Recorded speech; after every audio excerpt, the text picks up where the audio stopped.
Halika, bilis! Sir, si Sir Buddy. Ay, kamusta? Sir, morning po. Finally. Yes, sir.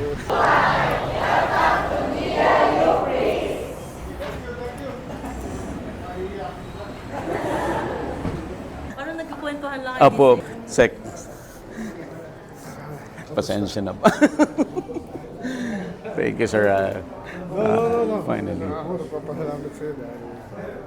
Sir, kapitan lang kita ng Yeah. microphone. Sir, informal lang, sir. Wala naman talaga akong set of questions na prepare kasi yung vlog ko, basically, parang kwentuhan Mas gusto ko lang. nga yun. Ayoko yung mas kinakabahan ako pag may set eh. Sa hospital ako doon, papahinga sa 2 weeks. No? Tapos sa Hong Kong, doon umuwi ako. Then, yun. Medyo nung first week, talagang akala ko, kaya ko na. Next day, bagsak. Tapos, this week, medyo okay na. Ayan. So, kasama po natin si Secretary Kiko Chu Laurel. Ayan. So, sir, thank you so much talaga na nagkaroon kami ng chance na makausap ka namin. Well, you came all the way to Nueva Ecija. Eh. Yes. But, Ayan, sir, thank you. i-take ko na opportunity, sir. Ito, kumusta po ang Department of Agriculture? Gusto mo bang matuto ng agribusiness, crops, livestock and poultry, aquaculture, at ma-inspire sa mga success stories? Agribusiness, how it works! As a YouTube channel, Agribusiness features entrepreneurs, farmers, organizations, OFWs, investors. However, beyond our usual content and official endorsements, Agribusiness does not engage in other business dealings with them. While our viewers and featured individuals and entities may choose to pursue business deals with each other on their own, we encourage them to be cautious in doing so. This September, join us for a day of 6 panel discussions, exhibits, business socials, and dinner. Learn from agriculture's top experts and explore the ideal farming venture for you at Agribusiness Connect, happening at Elements at Centris, September 28, 2025. Doors open at 12 noon. Don't forget to register through the link in the video description box or simply message us on Agribusiness Facebook page. You may also text us at 0917-827-7770. Strictly no walk-ins. Meet the Agribusiness Connect panelists. Rice and corn, high-value crops and orchard, smart farming and precision agriculture, livestock and poultry, aquaculture, mechanized farm machineries. Exciting prizes and giveaways are waiting for you. Win a trip to Taiwan, made possible by BNG Travel and Tours Services. 2 lucky winners will be announced during the event. Win exclusive gift certificates from Kiwami, Japanese Master Kitchen. Lucky winners will be announced at Agribusiness Connect. Don't miss it. Traveling anywhere around the world? Book with Mango Tours Houston for exclusive discounts. We would like to thank our major sponsors. Rural Bank of Angeles, your rural bank of choice. Tate Vanaman Feeds, best value solutions for shrimp farming. AgriDom, empowering you with digital agriculture. Amo, ako'y magsasakang organiko. Itaas ang ani, ibaba ang gastos. All certified equipment, a company steered by experts, manned by professionals. Greenland Organic Fertilizer, katuwang sa pag-asenso ng magsasakang Pilipino. Tuburan Coffee, hand-picked and roasted with love. And Tuburan 360, Nutri-Hydro Plant Nutrients. Think precision, think Nutri-Hydro. Villa Orbe Farms, pioneer of pure Berkshire and grass-fattened crabs. Bulacan Dragon Fruit Depot, source of quality dragon fruits and planting materials. Dendrotonics, agarwood and deforestation. For God, country, and wealth. Bio and Biofertilizer. Teknolohiyang Pilipino, gawang Pilipino, para sa Pilipino. Yamang Bukid. Galing sa kalikasan, alay sa kalusugan. Rick Zwan. Sharing a healthy future. Restore Solutions. Reinventing sustainability. Transfer it. Print on anything. Don Benitos. Pambansang Cassava. We would also like to thank Sugarcane and Beyond. RSL Fish Crackers. Innovative Agro Industry. Rumsol. Boa Machines. Turbulent Greenhouse. Crispy King. Asil Laboratories. Don Ricardo's Lechon House. Bank of Makati. Goodell Chocolate. Card MRI. See you in Agribusiness Connect. Agribusiness Connect. Agriculture in full view. Well, so far, lahat ng plano natin ay marami tayong magandang plano. No? Now, i-implement na natin. Technically, 1 year and 9 months pa lang ako sa aking trabaho. And yung first year, talagang nahirapan ako. Dahil inalam ko lahat ng kailangan alamin. Yun na nga, maraming nakitang problema na kailangan ayusin at I'm happy to say marami nang naayos, maraming policies na bago, pero marami pang sistema na ayusin para mas mapaganda pa, mas mapadali ang serbisyo sa ating mga magsasaka at mangingisda. I'm happy to say na lahat ng na-identify na issues ay ina-address na. And I'm looking forward to next year and moving forward, no, dahil slowly it's improving. Kita naman natin sa production natin this year, bawi na tayo. We're irrigating more land. No? We are putting up cold storages, may food hub tayong gagawin. May issue sa palay na presyo recently at kita naman within less than a month na nagawa ng paraan ni Presidente na ma-solve ng temporarily issue, pero in the long term, yung Kongreso at ating Senado ay pumapayag na sa version ng DA sa mga amendments sa RTL, and that will solve the issues for the long term. No? As far as the rice is concerned. Of course, meron tayong nakita naman natin ang sugar natin, walang issue for the last 18-19 months. Tahimik lang yung sugar, mababa. Ang presyo ng sugar ay ayos naman. Ang corn natin ang kailangan tutukan.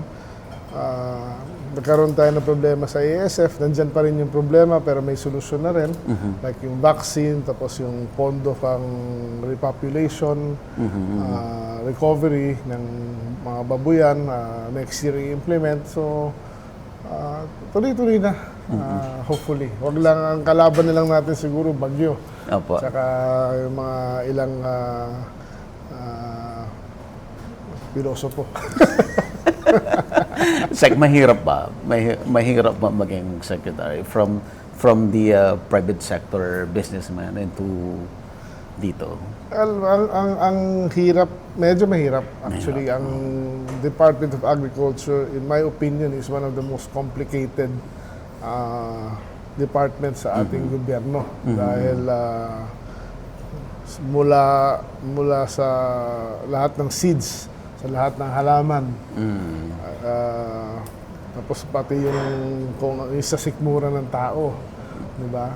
You have to have a balancing act with the farmers saka yung consumer.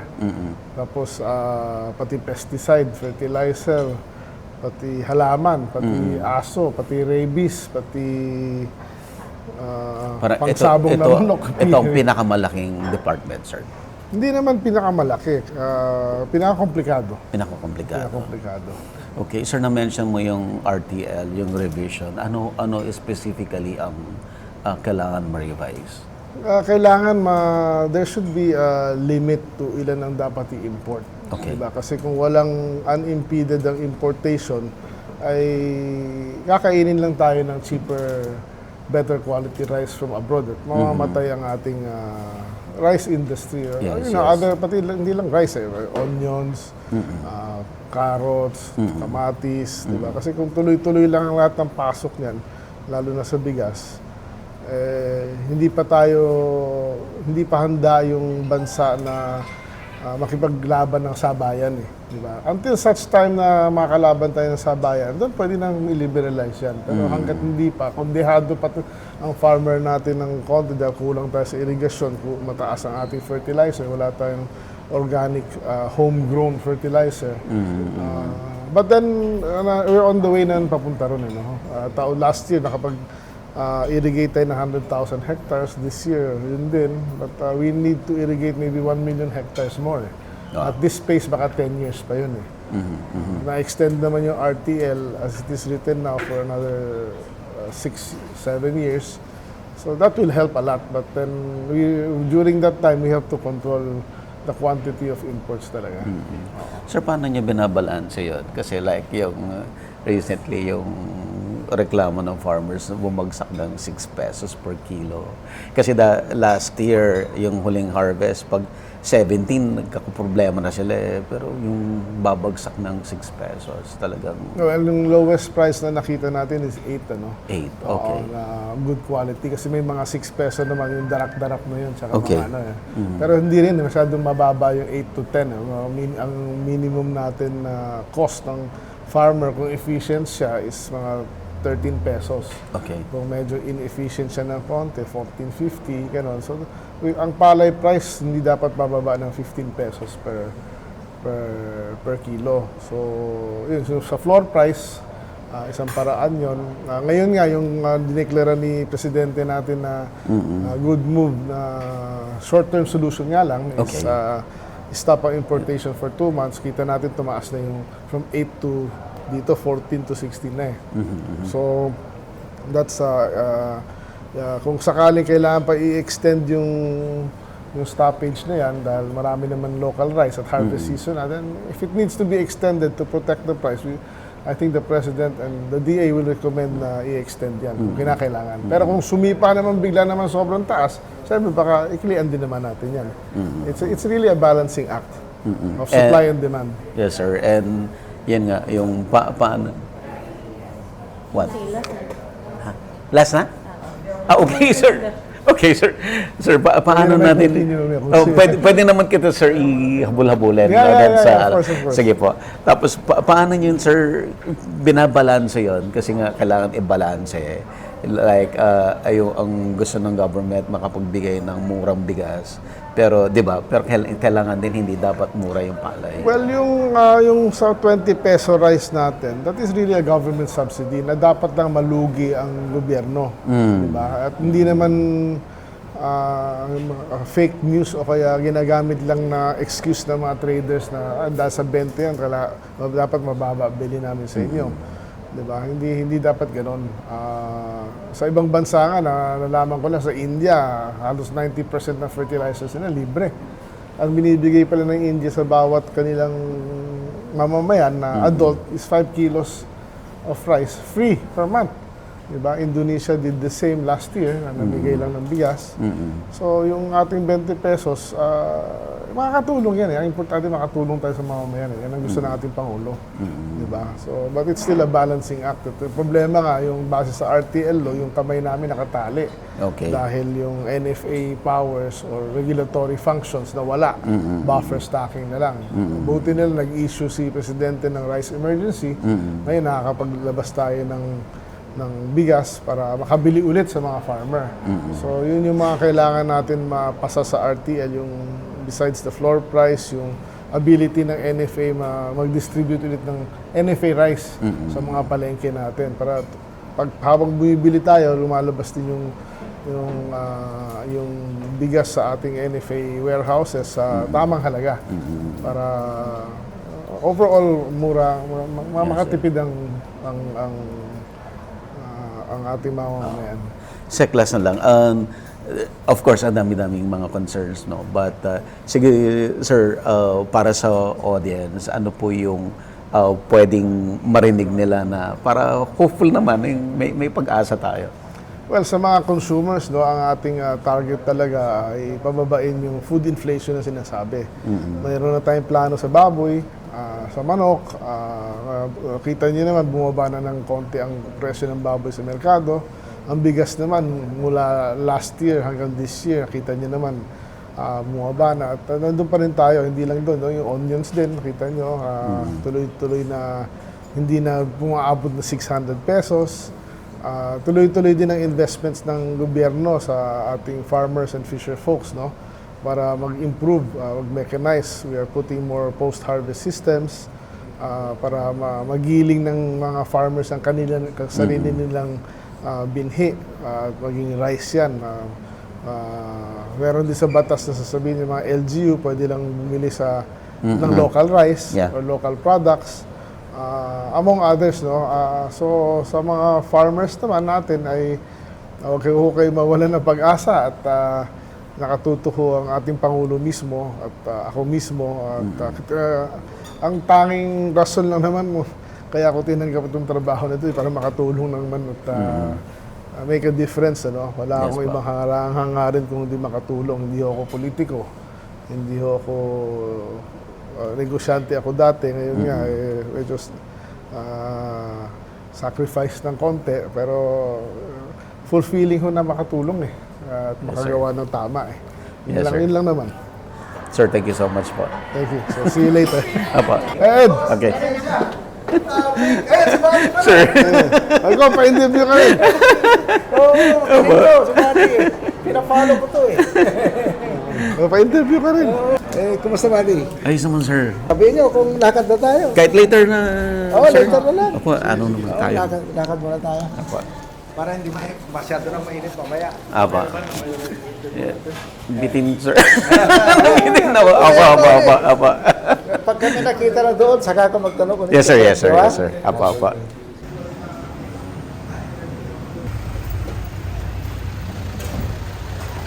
Diretso lang. Pinatigil.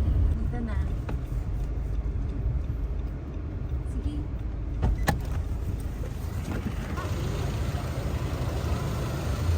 Halina't sama-sama nating masaksihan at ipagdiwang ang hari ng tagumpay. Let's start na yung ceremony.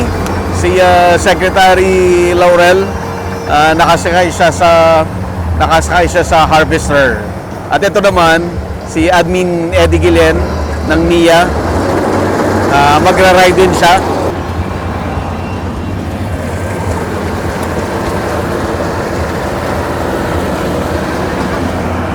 So ongoing po yung harvest. So nakasakay dyan ngayon si Secretary Theo Laurel ng Department of Agriculture at saka si Admin Eddie Guillen ng National Irrigation Administration. So yung event na to ay yung Harvest Festival for double dry crop. Ibig sabihin yung tag-araw twice na nagtanim ng palay. So ito na yung, I think this is the second harvest.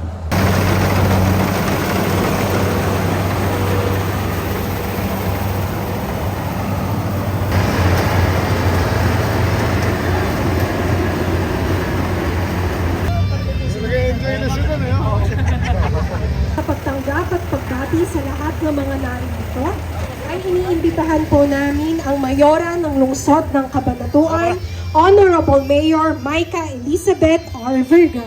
May the ceremonial harvest empower us to continue contributing to the overall welfare and development of the country's agricultural sector. Asahan po ninyo ang patuloy na pagkakaisa at suporta ng pamahalang lungsod sa mga programang pang-agrikultura. Naway kasama din po namin kayo sa pagkatutupad ng pagbabago at progreso sa lungsod ng Cabanatuan. Ang ating pagdiriwang ng Harvest Festival, yung ditong double dry crop natin, ay hindi lamang po isang simpleng selebrasyon ng masaganang ani. Ito po ay nagpapatunay na may malasakit, tamang direksyon at bayanihan. Maaari nating makamit ang tagumpay sa ating pagsasaka. Pinapangako ko sa inyo, meron kaming gagawin na sistema ni NIA Administrator kung paano nga ma-implement ito na maayos. Na kung sino yung sasama sa double dry program natin at magta-third cropping, ginagarantiya ng NFA na bibilihin sa inyo ang inyong palay sa tamang halaga. Minimum, max 21 to 23 pesos dry. Okay? Pero baka magkalimit lang ng mga 4 na tonelada bawat hektarya.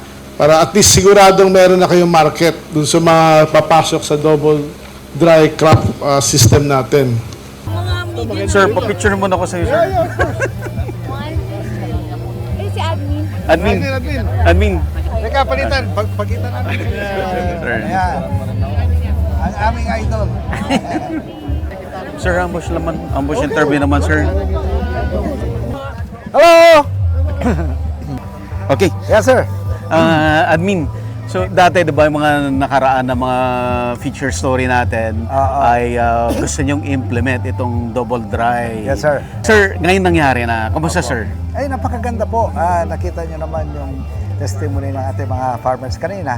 Ang double dry po kasi, ito po kasi yung shortcut Yes, para yes. maparami mo yung ani mo, production. Kasi nga, instead na, halimbawa, isa't kalahating beses o 2 beses sa Yes po. tanim, ito, dadagdagan mo ng number of times. Ang tinatawag dito yung cropping intensity natin.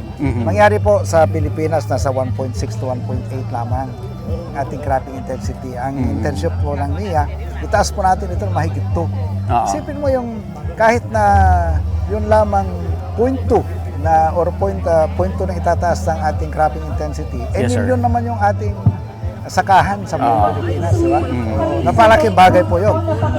Sir, gaano po kaluwang yung na-implement natin ngayon na double cropping? Well, sa buong bansa, 350,000 hectares tayo. Yun ay additional na, additional na production yun. So, yun po yun. Kasi may mga ibang area din kasi na although ang kagandahan pa pala ng double dry cropping natin, Yes, sir. hindi lamang yung cropping intensity, yung yield din tinataas niya Okay. Dahil maaraw na, di ba? So kahit na 2 beses ka lang magtanim ngayon, sa loob ng isang taon, ang kagandahan niyan, tumaas naman yung production mo dahil sa araw, maaraw kung kailan ka nagtanim at malayo sa bagyo. So pwede nang i-let go. Pwede na lang i-let go yung wet season, sir. Pwede yan. Ang maganda kasi dyan, meron din kasi dapat isa na parang iba namang crops.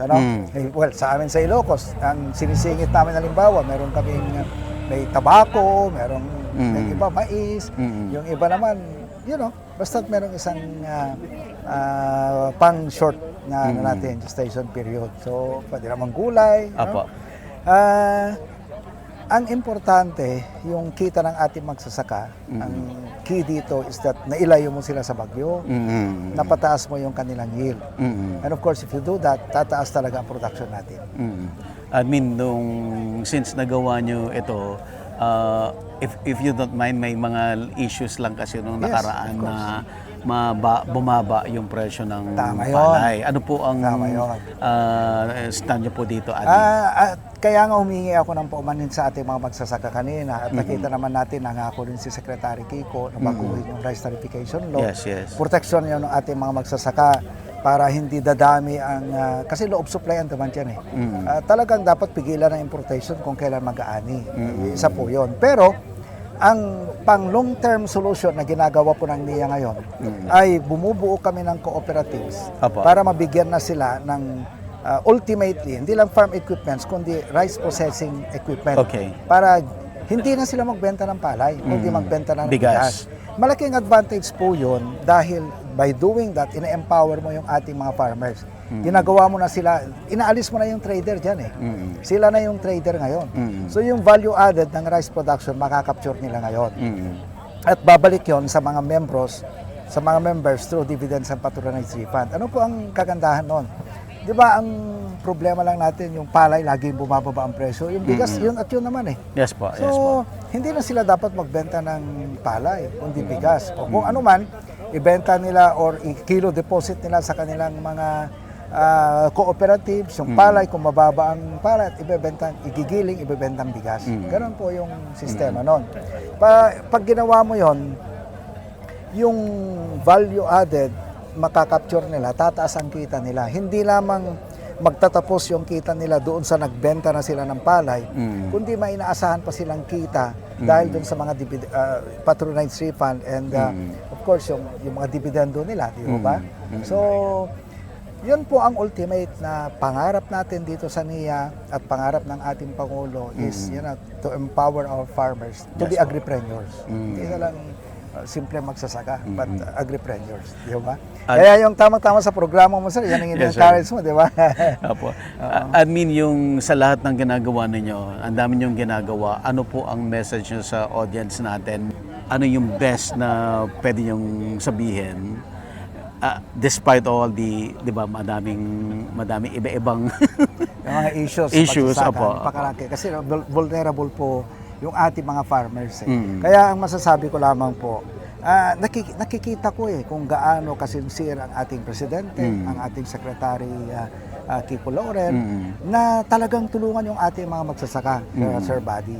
At ang number one kasi sa isang magandang hangarin, yung isang magandang solusyon ay yung sinseridad mo bilang isang Pangulo. Naniniwala po ako na kapag ang isang Pangulo ay sincere, nakakahanap siya ng tamang solusyon. At yun na nga, inilatag na natin. Baguhin natin ang RTL, i-empower natin yung ating mga farmers. Kasi ang totoo niyan, hindi naman kailangan ng mga farmers natin kahit na hindi mo sila bigyan ng ayuda. Yes po. Kung bigyan mo lang sila ng fair trade, Yes. bigyan mo ng tamang presyo at yung mga, of course, yung mga ayudang pupunta sa kanila, ibigay mo sa tamang oras at yung tamang assistance at ginagawa natin ho lahat yan. In fact, dito sa NIA at DA, lagi kaming may meeting yan, at pinapaabot natin sa DA kung ano yung nakukuha nating informasyon during our system management conference, yung ating cropping calendar planning na tinatawag. Kasi ang NIA, ang unique na position ng NIA, nakakadirekta kami sa farmers. May manpower po kami dyan. Sabi ko nga, Secretary, dyan ang kulang ng DA because ang DA, ang tao lang nila nandun sa regional office. At of course, ang mga nagpapatupad na sa baba ay mga political so minsan hindi naman sa pagkano, minsan hindi po bilang dating mayor, alam ko hindi po yun effective. So ang NIA ngayon, we are here to bridge the gap. Nandito kami para iparating ang ating kahilingan ng ating mga farmers at ang importante po sa lahat dito, sincero ang ating presidente para tulungan yung ating mga magsasaka. Yun ang para sa akin pinaka-importante sa lahat. Dahil kung ang isang leader, kunyari lang, ano ka lang pagka nasa picture or sa salita lang, ating Pangulo hindi. Talagang nagkatrabaho Talagang yung kasabihan, put your money where your mouth is. Ganon siya talaga. Kaya ako, bilang miyembro ng administrasyon ito, naniniwala ako na malaki ang magagawa natin na pag-angat para sa pag-angat ng ating mga farmers. Admin, thank you so much salamat po. Buddy. By the way, si Admin po ay isa sa ating mga panelists sa ating Agribusiness Connect sa September 28. Isang malaking karangalan po. See you, Apo. Magkita-kita tayo sa Agribusiness Connect. Sek, yung ituloy ko lang yung speech mo kanina, maganda. You're talking about the RTL at nag-mention ka ng mga specific na gusto mong baguhin doon sa RTL. Sir, can you expound po ulit yun? Well, number one is yung binanggit ko kanina, yung floor price. The floor price has to be set to protect the farmers. Okay. And it is dapat maging guide yan sa lahat, from traders to consumers to farmers, na dito tayo. Yun yung susundan nila lahat. Hindi naman, doon tayo, susunod tayo doon para hindi malugi. Kasi ang problema, kung malugi ang farmer, yung planting intention, yung intention nila magtanim ulit, mababawasan Yes, sir. Ayaw Yes, sir. natin yun kasi kailangan natin ng pagkain Diba? We have to be able to produce yung sarili nating pagkain Diba? Yun ang tinatawag na food security. Pangalawa, kailangan yung i-import natin ay sapat lang sa ating pangangailangan. Hindi yung sobra. Yun ang nangyayari ngayon, sobrang rami ng import na walang preno. So, siyempre, tutumal yung local. Kasi mas madaling mag-import Wala kang risk masyado. Diba? Hindi katulad nung nagtayo ng rice mill. Kahit yung local trader na bumibili ng local palay, diba? Nagtayo siya ng bodega, nagtayo siya ng may transport, may truck siya, may papautang siya, diba? May risk siya Malaki. So, kailangan ma-stabilize natin ito. Yun ang importante. Sek, may idea na kayo in mind, ano yung ceiling natin, yung price na... Well, sa akin, idea lang naman to, no? Apo. But pagdidebatehan pa yan. Sa akin, kung ano yung cost of production plus 10 to 20%. para may konting kita naman yung ating mga farmer. In terms of peso po yan, magkano po yan per Well, ang cost kilo? ngayon, sabihin mo ng 14 peso bawat kilo. So sabihin natin plus 10% o 150 to 15.50 minimum to 16. Ganun. Parang ganun. Okay na po yung ganong presyo, Sec. Well, we hope na mas mataas pa ng konti yung presyo. Pero at least kasi ito yung tinatawag na floor price. Huwag bumaba dun. Yes, yes, Diba? yes. Hindi yung pagtaas, siyempre, huwag naman sobrang taas. Basta, mas maganda siyempre, may naka-18 yung ating mga farmers. Pero siyempre, pabayaan natin ho yung trade, no? Na mag-fluctuate ng konti. Diba? Yan yung kundi mawawala yung spirit ng pagnenegosyo, diba? At ng kalakal, eh. Yung ginawa ninyo na to stop yung importation. Ginawa ho ni Presidente. Ginawa ni Presidente. Okay, sir. Kamusta po yan? Immediately na Well, kita naman naramdaman? natin from 8 to 10 pesos dito sa tinatayuan natin sa Nueva Ecija, Okay. naging 14 na. Diba? So, buti na lang nga na-announce yun bago ako pumunta rito dahil kung hindi, puro batikos ang aabutin ko dito. At ngayon, nakita naman natin kahit pa paano, hindi pa masaya ang farmer natin pero at least nakahinga na. Yun ang pinaka-importante. May pag-asa. Diba? And moving forward nga, kung maayos pa natin to, then maganda na kinabukasan ulit ng ating farmers. Sir, ano lang tayo sa ibang issues? You mentioned also kanina yung ASF. Kumusta? Until now, no? Problem pa rin natin yan. Well, ngayon lumalaganap na naman ang ASF dahil nga tuwing bagyo at flooding, lumalabas sa lupa yan eh. Kasi hindi namamatay ang ASF for 10 years eh. Sa lupa kahit binoon mo eh. Unless lagyan mo ng apog o kaya mga chemical eh. So nandyan yan. So lumalabas ulit. So ang talagang solusyon dyan is biosecurity tsaka yung vaccine. Ang vaccine naman, nagpa-update ako kahapon sa ating USEC for Livestock tsaka sa livestock natin. May 4 na vaccine ngayon na baka by end of this year commercial use na, then hopefully solve na yung problema nun. Local technology po natin yan, sir, or from foreign? Foreign pang lahat ngayon. But meron dito sa Nueva Ecija din, nag-inaugurate kami ng isang facility sa CLSU na para makagawa tayo ng sarili nating vaccine. And hopefully matapos yan by end of next year, yung facility na yun. Then we can make our own vaccine na. Sir, ang isang solution na nakikita is yung farmers gawin nating negosyante somehow. Well, sa akin ang tingin ko sa farmer is negosyante. Okay. Hindi naman sila farmer lang eh dahil 'di ba bumibili sila ng binhi, ng fertilizer, lupa nila, itatanim nila and ha-harvest nila, ibebenta nila. So they are businessmen talaga, 'di ba? Kaya simple businessmen. Ang gusto natin is mayroon silang capability na mag-value add na hanggang bigas nga, tapos pwede pa lang i-brand yung bigas nila para meron silang following and they can get more out of per hectare nilang kinikita. Sir, ano pang importante na mga programs? Priority ang ng pinaka-importante as a DA Secretary, no? Yung role ng NIA natin ni Admin Gillian, Yes. irrigation ang kulang talaga. Okay. Alam mo kung irrigated ang lahat ng ating flatland katulad nito, hindi natin kailangan mag-import ng bigas. Kaya natin mag-produce. Kasi ang unirrigated land natin, baka 3 tons per hectare lang eh. Dito sa Nueva Ecija, yung irrigated, kaya 8 tons per hectare eh. Yun lang, simple math lang yun eh. Pero yun nga, kailangan lang talaga pondohan ang irigasyon at matapos sana yung irigasyon in 8 years, then solve na. You mentioned kanina doon sa speech mo rin, sir, na yung mga ginagawa nyo ay may in place na despite of matapos na yung term, mawala na kayo and dapat nandun yung effect nun doon sa farmers. Kagaya sa NFA, di ba? Maraming kalokohan dati sa NFA. Okay. Para ma-solve yung kalokohan na yun, we need digitalization. Di ba? Yung close monitoring ng mga stocks with QR code to the stock level, yung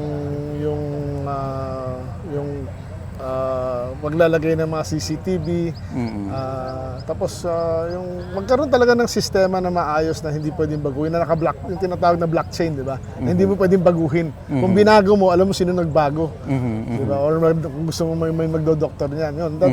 Digitalization is a big part of reforming the system. From Among others, ano? From the Of point course, post-harvest din. post-harvest. Oo, ngayon kulang na kulang tayo ng dryer. Kaya nga tuwing wet season na harvest season ay bumabagsak ang presyo ng palay dahil Yeah. hindi mapatuyo eh. Yes, sir. Pero kung tuyo yan, mas malakas ang presyo ng farmer. Gaano po At kalaki yung losses natin. Ang nawawala sa atin na sa post-harvest is about 7% eh. 7%. So yung farmer, kung may post-harvest facility tayo, can earn 5%, at least 5% more eh. Diba? From the same harvest eh. Then there's more food, less importation. So Marami kayong projects na gagawin for the marami. post-harvest. Meron na tayo 145 na post-harvest systems na tinayo since BBM came to the office. Out of 145, 100 na natapos. May 45 matatapos by this year. Sa drying systems natin, this year 300. Next year 300. Ganun karami. Of course, hindi niya nakikita yun, pero mararamdaman yun by 2026 talaga. There's no short-term solution, unfortunately. It is medium to long-term. Kailangan lang talaga lagyan ng pera at gawin.